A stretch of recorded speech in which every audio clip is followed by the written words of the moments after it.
मध्य प्रदेश में एक स्थान है ओरछा।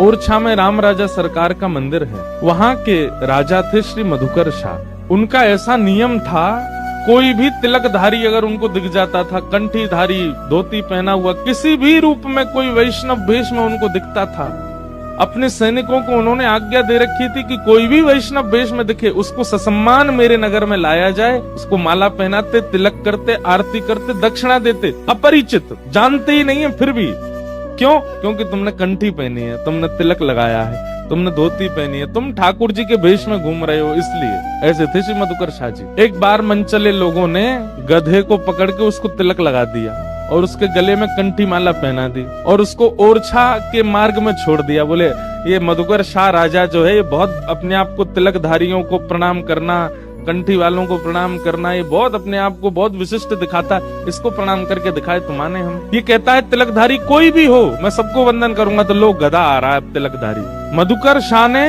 अपनी ओरछा के परकोटे में सैनिक बैठा रखे थे और जगह के राजा तो सैनिकों को धनुष बाण लेके बैठाते थे कि कोई आक्रमणकारी आए तो मार देना।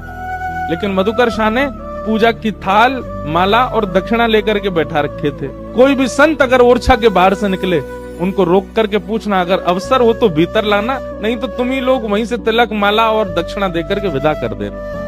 जैसे ही गधे को आते देखा, तिलक लगा था उसके चेहरे पे, तो जितने सैनिक थे वो थोड़े से घबरा गए। बोले राजा की तो आज्ञा है कि तिलकधारी, कंठीधारी कोई दिखे उसको प्रणाम करना है, अभी गधे को कैसे प्रणाम करें? सैनिक गए मधुकर शाह राजा के पास और कहा, राजन आज एक आश्चर्य हुआ है। बोले क्या?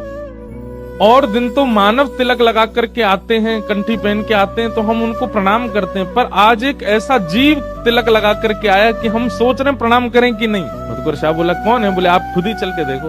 बाहर आकर के देखा तो एक गधा घूम रहा था, घास खा रहा था, उसके तिलक लगा था, गले में कंठी माला थी। मधुकर शाह के नेत्र सजल हो गए, आनंदित हो गया और अपने सैनिकों से बोला, अरे तुमने प्रणाम क्यों नहीं किया? बोले कि महाराज ये तो गधा है। अरे गधा नहीं है तो? बोले आज तक हमने 2 पैर वाले वैष्णव देखे थे, आज 4 पैर वाला वैष्णव आया है, प्रणाम करो इसको। और मधुकर शाह ने अपने सैनिकों सहित प्रणाम किया उस गधे को।